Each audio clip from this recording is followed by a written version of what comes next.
શ્રીમદ ભાગવદ્ ગીતામાં એક શ્લોક છે,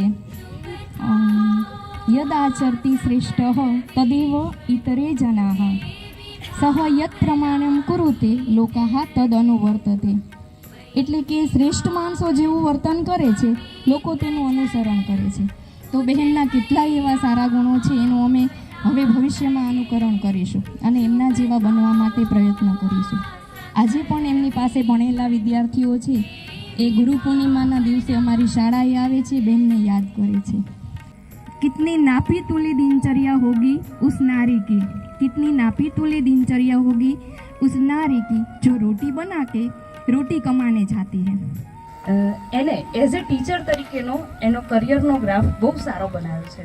આજે હું એના માટે થોડુંક કંઈક કહેવા માંગીશ કે મમ્મી હોય એ એક બ્લેસિંગ હોય છે બધા માટે. મારા માટે, અહીંયા બેઠેલા બધા જ લોકો માટે માં એક બ્લેસિંગ હોય છે. ભગવાન બધાની કેર નથી કરી શકતા, એટલે બધા માણસને મમ્મી આપેલી હોય છે.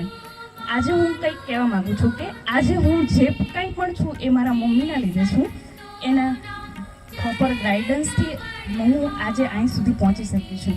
અહીં જે પણ લોકો બેઠા હશે એ એની લાઈફમાં સફળ હશે તો ક્યાંક ને ક્યાંક એના મમ્મીની મહેનત અથવા તો બ્લેસિંગનું જ પરિણામ હશે. હું મારા કેરિયરમાં આટલું આગળ વધી એનો મેઇન ક્રેડિટ મારા મમ્મીને આપું છું. છે કે એક માતા 100 શિક્ષકોની ગરજ સારે. એમાં જો માતા શિક્ષિકા હોય તો પછી કહેવું જ શું, એનો લાભ તમને મળ્યો છે.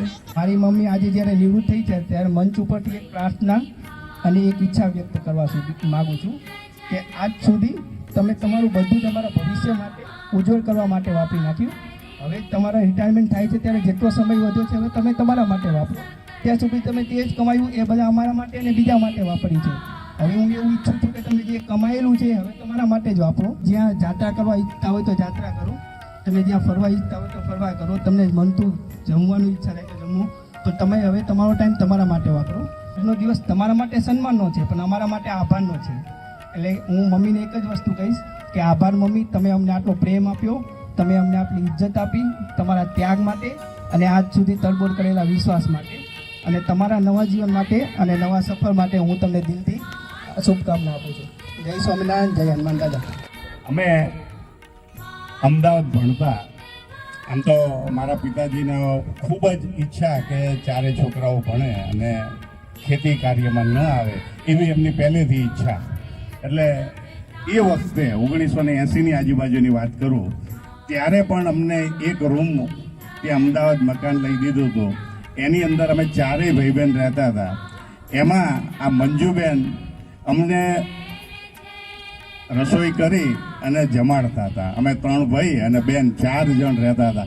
એ વખતે પણ એ બધું બનાવી અને પછી સ્કૂલે જતા હતા. એટલે સ્કૂલનો ટાઈમ સાચવતા હતા અને અમારો સવાર સાંજ બંને ટાઈમ જે કંઈ જમવાનું બનાવવાનું થાય એ મંજુબેન સ્કૂલેથી આવે પછી બનાવે અને સવારનું હોય તો એ બનાવી અને પછી સ્કૂલે જાય. તો એ સમયે પણ એમને બહુ જ કામ કરેલું છે. વધારે નહીં કહેતા, સમય ઘણો થઈ ગયો છે. છેલ્લે હવે જ્યારે મારા કાકી નિવૃત્ત જીવન જીવશે ત્યારે એમનું જીવન ખૂબ તંદુરસ્ત રાખે તેવી ભગવાન પાસે પ્રાર્થના સાથે મારું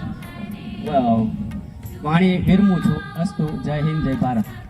हजारों फूल चाहिए एक माला बनाने के लिए, हजारों दीपक चाहिए एक आरती सजाने के लिए, हजारों रंग चाहिए एक रंगोली बनाने के लिए, पर मेरे मंजूबा अकेला ही काफी है बच्चों के जीवन संवारने के लिए, बच्चों के जीवन संवारने के लिए.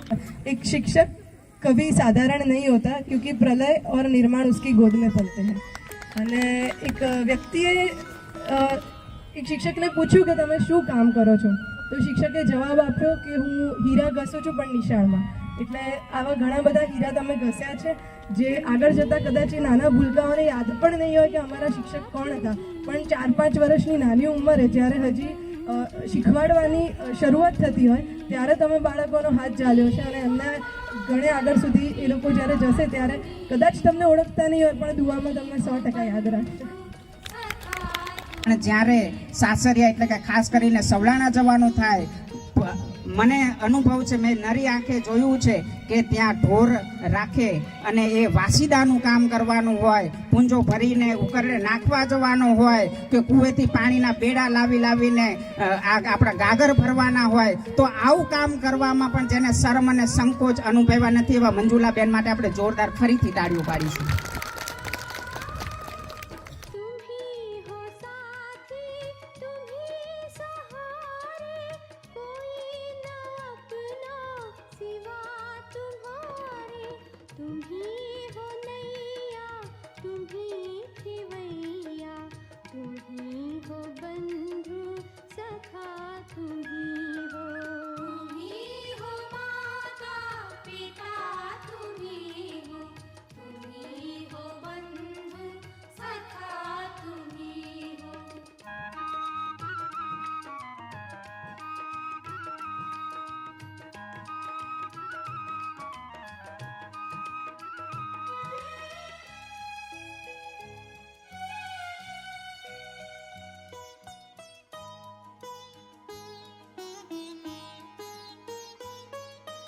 जो खिल सके ना वो फूल हम हैं, तुम्हारे चरणों की धूल हम हैं.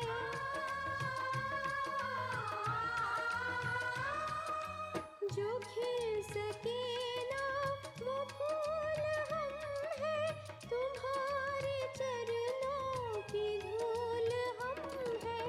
दया की दृष्टि सदा એટલે બધાને જય સ્વામિનારાયણ, જય શ્રી કૃષ્ણ.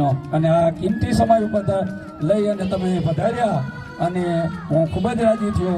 તો સૌને મારા વતી જય સ્વામિનારાયણ, જય શ્રી રામ, જય હનુમાન દાદા. અસ્તુ.